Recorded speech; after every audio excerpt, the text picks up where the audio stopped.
సేజ్లో ఉన్న Essentia advanced sciences private limited ఫ్యాక్టరీలో reactor blast అవటం వల్ల భారీ అగ్ని ప్రమాదం జరిగింది.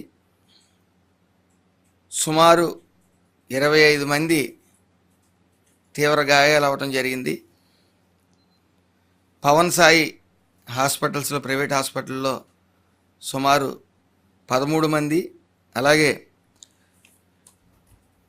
ఉషా ప్రైమ్ హాస్పిటల్స్లో 9 మంది చికిత్స పొందుతూ ఉన్నారు. ప్రమాదం జరిగిన స్థలంలో సుమారు ఈ ఫ్యాక్టరీలో సుమారు 3 చనిపోయారు. భారీగా పొగ రావటం వల్ల ఇంకా ఎంతమంది ఉంటారనేది క్లియర్గా తెలీదు. అక్కడికి ఆల్రెడీ జిల్లా కలెక్టర్ గారు అలాగే ఎస్పీ గారు పరిస్థితిని సమీక్షించి ఎప్పటికప్పుడు తగు చర్యలు తీసుకుంటా ఉన్నారు. ఏదేమైనప్పటికీ పూర్తిగా ఎంతమంది చనిపోయారనేది ఇంకా తెలియాల్సి ఉంది. ఏదైతే పవన్ సాయి హాస్పిటల్ ఉందో 13 మందిలో ఒక అతను చాలా ప్రమాదకరమైన పరిస్థితిలో కొన ఊపిరితో కొట్టుమిట్టాడుతూ ఉన్నారు. అలాగే 3 చనిపోవడం కూడా జరిగింది. వెంటనే కలెక్టర్ గారు కూడా అక్కడ ఏదైతే చనిపోయిన బాధిత కుటుంబాలు ఉన్నాయో వాళ్ళందరి దగ్గరికి చేరుకోవడం జరిగింది. వాళ్ళందరినీ ఎక్స్గ్రేషియా అనేది కూడా మాట్లాడటం, సదరు కంపెనీతో మాట్లాడటం జరుగుతూ ఉంది. ఏదేమైనప్పటికీ ఇంకా కొద్ది సమయం పట్టొచ్చు పూర్తిగా ఎంతమంది చనిపోయారని తెలియటానికి. ఏదేమైనప్పటికీ ఎప్పటికప్పుడు అధికారులు సమీక్షిస్తున్నప్పటికీ అక్కడ దట్టమైన పొగ ఉండటం వల్ల ఏ విషయం పూర్తిగా క్లారిటీ రాలేదు. Okay, thank you.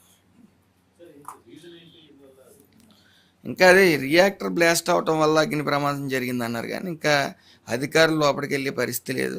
అది అక్కడ మరి సేఫ్టీ మెజర్స్ తీసుకున్నారా, అది నెగ్లిజెన్సీ వల్ల వచ్చిందా అనేది కూడా తెలీదు. ఏదైతే కార్మిక శాఖకు సంబంధించిన ఇంచుమించు యంత్రాంగం అంతా కూడా అక్కడికి వెళ్ళి ఆ పరిస్థితి సమీక్షించడం జరుగుతూ ఉంది.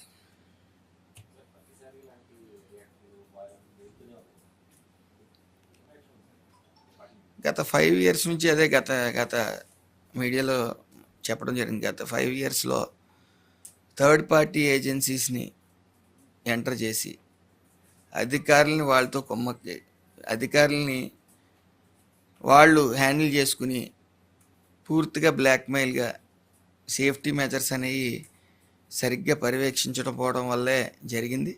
పూర్తిగా ఏదైతే కార్మిక శాఖ ఉందో కార్మిక శాఖ గత 5 ఏళ్లలో పూర్తిగా నెగ్లిజెన్స్కి గురైందని మాత్రం చెప్పగలను.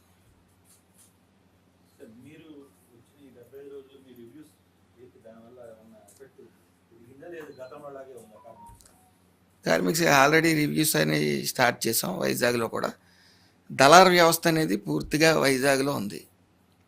దళార్ వ్యవస్థ ఇంచుమించు మొన్న జరిగిన ఎలక్షన్స్లో కూడా ఫండింగ్ అనేది డిమాండ్ చేసి తీసుకోవడం కూడా జరిగింది. ఏదేమైనప్పటికీ కొన్ని 2-3 రాజకీయ ప్రతినిధులు అక్కడ చేరి అధికారుల్ని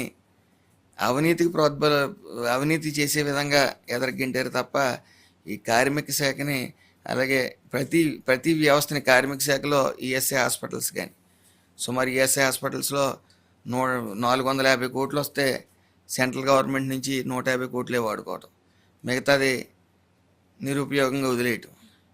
అదేవిధంగా ఏదైతే భవన నిర్మాణ కార్మికులకి అందవలసిన ఈ రాయితీలు కానీ సంక్షేమ పథకాలను అన్నీ ఆపేయటం, అలాగే బీవోసీకి చెందిన 4,000 కోట్ల రూపాయలు డైవర్ట్ చేయడం, ఇలాంటి చాలా సమస్యలు ఉన్నాయి. ఏదేమైనప్పటికీ థర్డ్ పార్టీ ఏజెన్సీస్ ద్వారా సరైన సేఫ్టీ ఆడిటింగ్ జరగకపోవటం వల్లే ఈరోజు ఈ యొక్క